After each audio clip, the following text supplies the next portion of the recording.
Hoş hareket! Hoş at! Guard!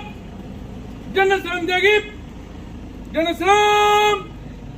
Selam! Fang!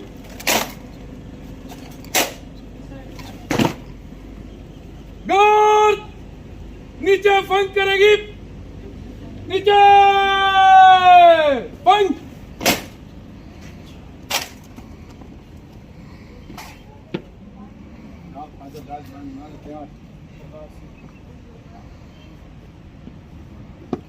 Guard बाजू फंक करेगी बाजू फंक गार्ड बर्खास्त होगी बर्खास्त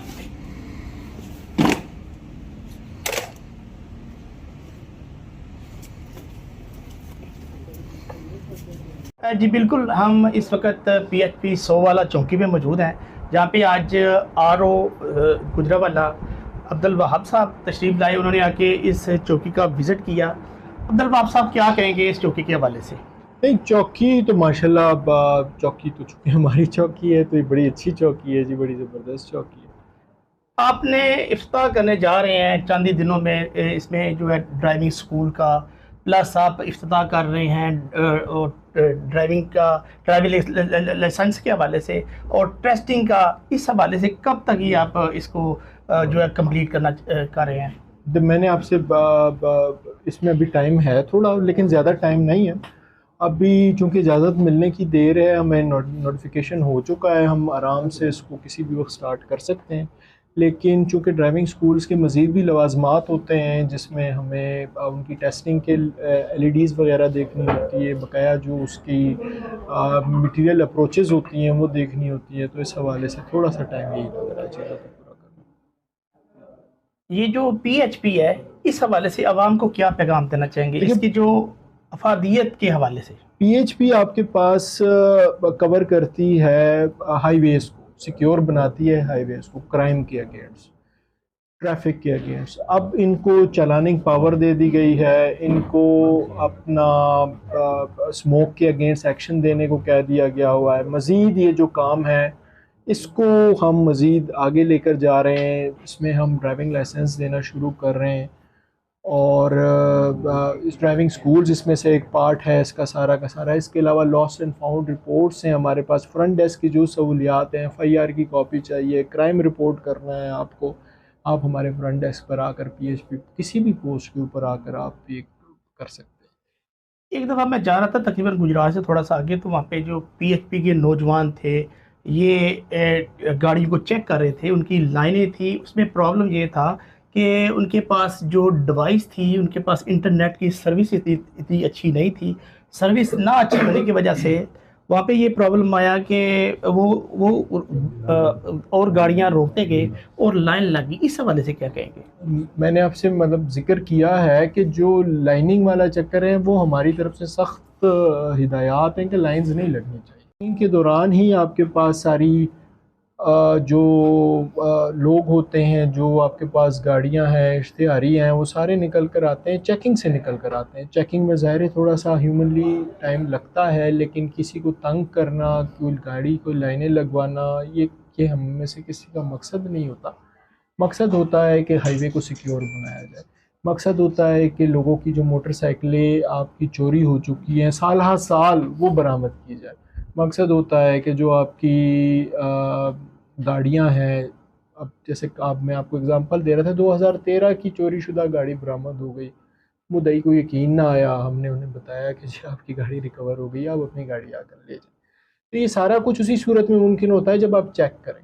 और हिदायत यही हैं सख्ती से, DO साहब इरफान साहब को भी, बाकी DO हज़रात को भी यही हिदायत है कि आपने किसी किस्म की लोगों के लिए कम से कम कोई प्रॉब्लम नहीं बनानी किसी किस्म की।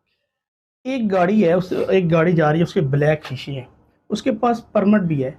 जब आपके नौजवान उसको चेक करते हैं तो वो परमिट की जो फैसिलिटी है उसको कहते हैं कि ये परमिट हम इसको एक्सेप्ट नहीं करते। इस हवाले से क्या आपके पास कोई इसका है, कोई स्पेसिफिक डे टाइम? सवाल कर रहा हूँ आपसे। नहीं, कोई स्पेसिफिक डे और टाइम अगर आपके हो तो मैं आपको बता सकता हूँ कि किस बंदे ने इस तरीके से कहा है। कानून का इशू किया हुआ तो सारे डॉक्यूमेंट्स हमारे लिए एक्सेप्टेबल है। जो गवर्नमेंट इशू करेगी वो तमाम डॉक्यूमेंट्स हमारे लिए एक्सेप्टेबल है। हम उसको, ये कोई भी बंदा नहीं कह सकता कि ये तो ऐसे ही है, आप जाके कहें जी मेरा ये शनाख्ती कार्ड है, मैं कहता हूँ जी मैं नहीं मानता ये शनाख्ती कार्ड। तो शनाख्ती कार्ड तो मैंने मानना ही मानना है, ये मानना है। हाँ, मैं ये ज़रूर कह सकता हूँ कि ये असली है या नकली है। आप क्या जो है अवाम को क्या पैगाम देना चाहेंगे कि अगर आपके ऊपर कोई एफआईआर पीएचपी की तरफ से हो जाती है या कोई रिपोर्ट आपको आपके ऊपर हो जाती है तो उसका क्या प्रोसेस बताएंगे अवाम को कि इस तरह आप इजीली इसको जो है वो सॉल्व कर सकते हैं? नंबर वन, आप वो काम ही ना करेंगे आपके ऊपर एफआईआर हो जाए। सबसे पहले तो ये करें कि जी आप जो ट्रैफिक रूल्स हैं, रेगुलेशंस हैं, वायलेशंस हैं, जो आपकी हेलमेट का इस्तेमाल है, जो आपको बताया गया है कि आप ये वायलेशंस ना करें, तो वायलेशंस बिल्कुल ना करें। और अगर इसके बावजूद आप वायलेशन करते हैं तो पुलिस तो बाउंड है आपके खिलाफ एक्शन लेने के लिए। अगर पुलिस एक्शन लेगी तो वो काम रुकेगा तो आम आदमी की सेफ्टी होगी। मकसद ये है कि किसी एक की वायलेशन से बाकी 10 को नुकसान ना हो, बाकी किसी 100 को नुकसान ना हो। तो एफआईआर आपके ऊपर हो जाती है तो आप फिर उसको कानूनी तरीके से, क्योंकि एफआईआर पीएचपी की पोस्ट पर नहीं होती है, एफआईआर होती है लोकल थाने में। लोकल थाने में मुस्तगीज़ हमारा पीएचपी का ऑफिसर होता है। और जो मैंने आपसे कहा 99% हमारा काम डिजिटलाइज है। डिजिटलाइज से मेरा मकसद ये है कि अगर एक गाड़ी की नंबर प्लेट फेक है और उसके ऊपर एफआईआर होती है तो वो हमारे पास ऐप में पहले चेक होती है कि फेक नंबर प्लेट है कि नहीं। हमारे पास उसकी डिजिटल कॉपी होती है, जिस डिजिटल कॉपी की बुनियाद पर हम ये कह रहे होते हैं कि आपकी गाड़ी की नंबर प्लेट फेक है, तो उसको फिर आप साबित करें कि जी ये ठीक है। कोर्ट में उसको सामना करें, जो कानूनी कार्रवाई है जी इसकी। एसपी साहब का ये कहना था कि जो आईजी पंजाब साहब हैं इन्होंने पीएचपी एक ऐसा अदारा है जिसके लिए अवाम के लिए इंतहाई ज़्यादा फ़ायदेमंद बना दिया है। जो पीएचपी है ये अवाम के तहफ़्फ़ुज़ के लिए रोड के एक्सीडेंट में, रोड की चोरी डकैती में आपकी हेल्प करता है। इसके साथ आपको जब चेकिंग कर रहे होते हैं तो आप वहाँ पे रुकें, वहाँ पे अच्छे तरीके से इन नौजवानों को अपनी चेकिंग करवाएं, ये आपके लिए फ़ायदेमंद है। इसके साथ इनका ये भी कहना था कि हमारी एक वेबसाइट है, अगर आपको किसी पे एतराज़ है तो आप उस पे आप शिकायत का अंदराज कर सकते हैं। अगर आपके ऊपर अगर आप कोई वायलेशन करते हैं और आपके ऊपर कोई एफआईआर वगैरह हो जाती है तो आप उसी तरह उसको करेंगे जैसे आप आम जराइम करते हैं। आप थाने में जाएंगे, वहाँ पे आपके ऊपर एफआईआर होगी और अगर अगला प्रोसेस जो है वो अदालत का ही होगा। जी।